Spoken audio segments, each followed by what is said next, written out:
fluorescent lights of St. Jude's Hospital hummed a monotonous, sickly tune. For Clara, a nurse on the graveyard shift, it was the only soundtrack to her lonely nights. She had been assigned to the old East Wing, a section of the hospital that was being slowly phased out.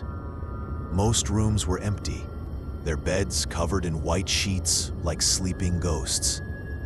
Only a handful of long-term, non-critical patients remained, their quiet breathing the only sign of life in the sterile corridors. The first week was uneventful.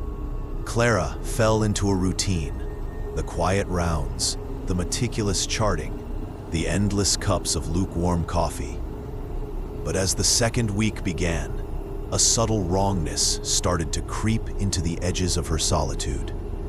It began with a feeling, the primal, unnerving sensation of being watched. She would be at the nurse's station, her back to the long, dim hallway, and the hairs on her arms would stand on end. She'd spin around, her heart thudding against her ribs, only to find the corridor empty, silent, and still. The feeling would vanish as quickly as it came, leaving her feeling foolish. "It's just the quiet playing tricks on you," she'd mutter to herself. But then, the tricks became more tangible. One night, while checking on Mr. Harrison in room 312, she saw it for the first time. It was a flicker of movement at the far end of the hall. A tall, impossibly thin shadow detaching itself from the deeper shadows near the decommissioned operating theater. It was there for a second, a stark black silhouette against the pale green walls, and then it was gone. Clara blinked, her breath catching in her throat. She walked the length of the hall, her rubber-soled shoes squeaking nervously. She found nothing. No open doors, no forgotten equipment, nothing that could have cast such a shadow.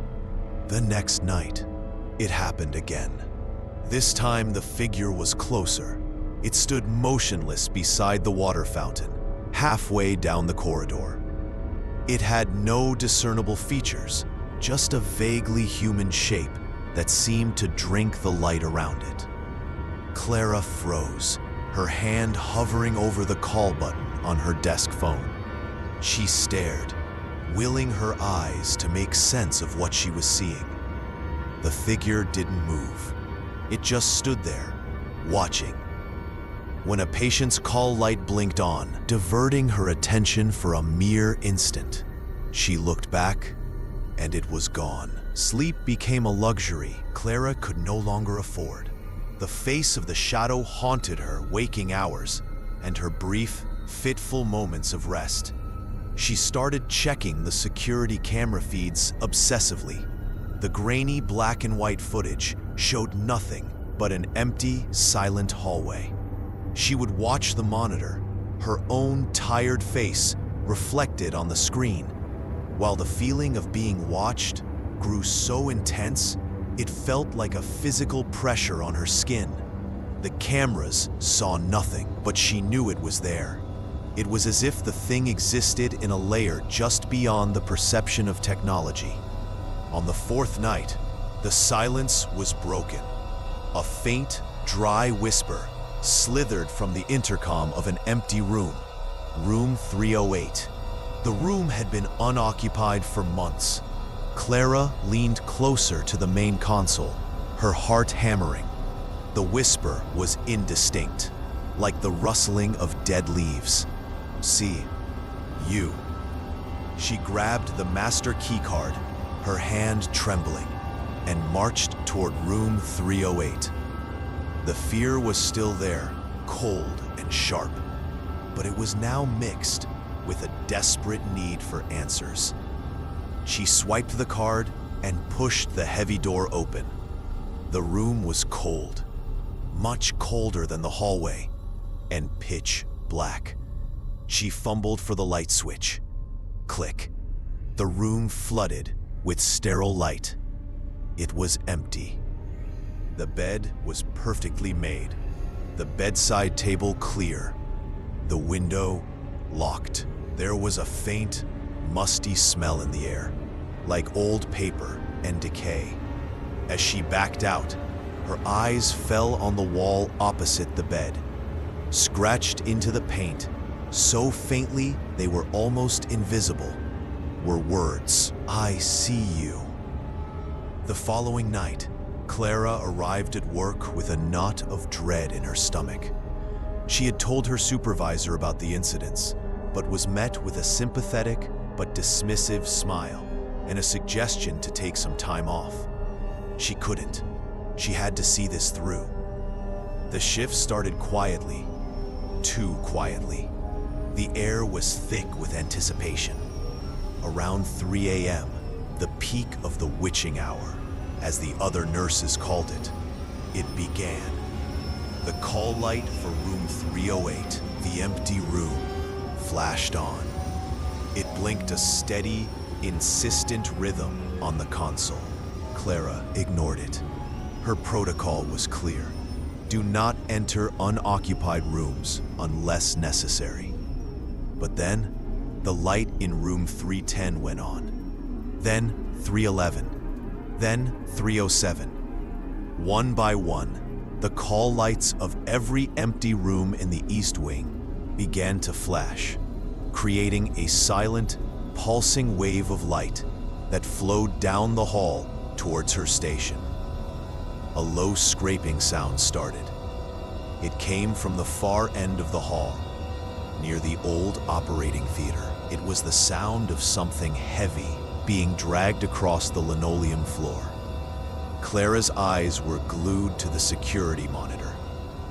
The hallway was empty, but the sound was real, and it was getting closer. Scrape, scrape, scrape. She locked the door to the nurse's station. She was hyperventilating, her vision tunneling. The scraping stopped directly outside her door. Silence. A thick, suffocating silence that was worse than the noise. Then a soft, gentle tap on the glass window of the station. Tap, tap, tap.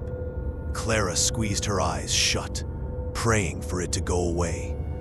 When she opened them, it was there, pressed against the glass. On the other side was a face. It was pale and gaunt, with eyes that were nothing but dark, hollow sockets. Its mouth was a lipless slit, stretched into a grotesque, silent grin.